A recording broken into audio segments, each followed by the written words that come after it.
Donc là, c'est la salle principale, si je ne me trompe pas. En fait, le COD fait à peu près 150 mètres carrés, 150 mètres carrés. répartis en une salle centrale qui nous sert de salle de point de situation, et ensuite on a donc des box. On a C'est ça, 6 la box. cellule protection des populations qui s'ouvre. Tout à fait. Et là, il y a une... On a des box qui sont répartis en fonction des thématiques. Donc ici, cellule de protection des populations. On a différents postes opérateurs, la DSPP, donc les pompiers de Paris, le SAMU, la DPP protection de population, l'ARS et le coordinateur des moyens associatifs. Chaque box a un PC, une ligne téléphonique et aussi des radios qui lui sont propres. Alors, on l'entend d'ailleurs. Comme on entend les radios d'avril. À côté, on a le box ordre public, toute la partie police.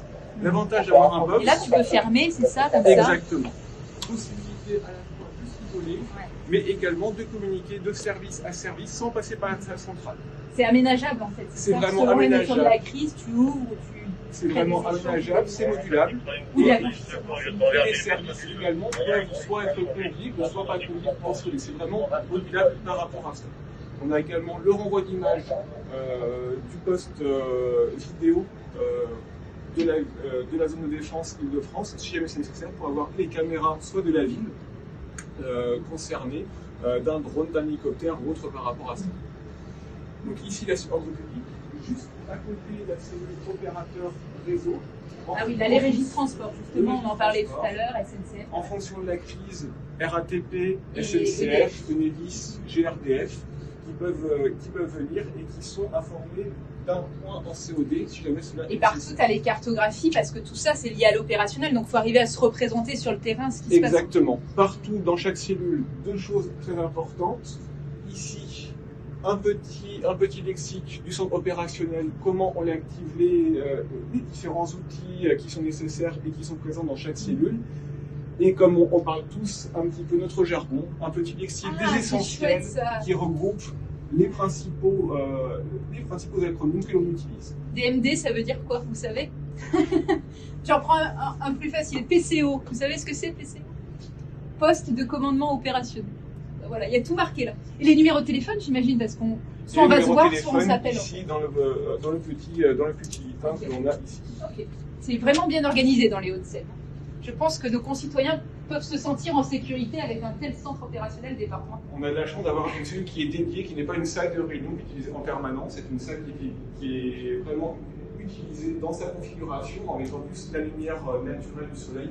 Et ça, c'est très important. Alors ça, c'est la main courante qu'on évoquait, c'est-à-dire on a les événements dans la gestion de crise qui sont implémentés. Exactement. Là, ce sont tous les événements qui sont en cours en Île-de-France. Et si on prend les Hauts-de-Seine, nous avons un feu d'immeuble actuellement dans le département qui est en veille au niveau du site PC.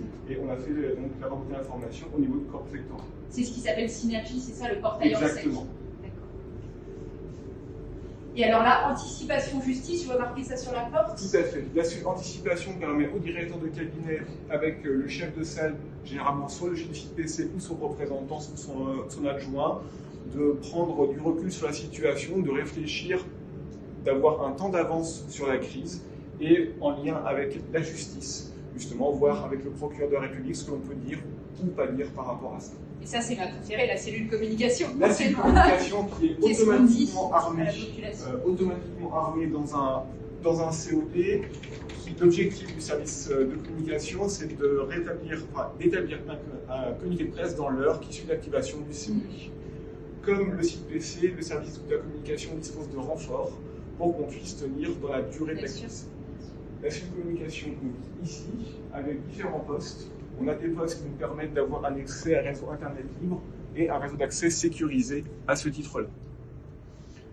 Notre sauvegarde ici de notre COD qui nous permet d'être redondant en tout temps si jamais on aura à faire un COD déporté en sous-préfecture, notamment dans nos, un problème informatique. Tout à fait, dans nos deux sous-préfectures, tout est sauvegardé sur les serveurs dans les deux sous-préfectures.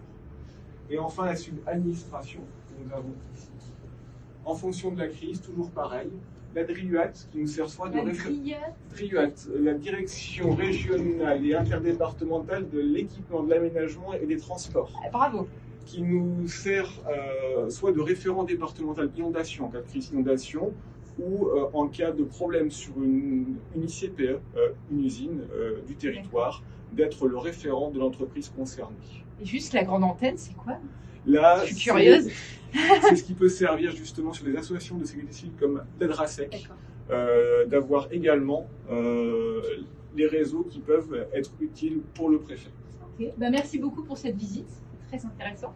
Et voilà, vous avez vraiment un centre qu'on sent, il porte bien son nom, Centre opérationnel départemental, je crois qu'il porte vraiment bien son nom ici. Tout à fait.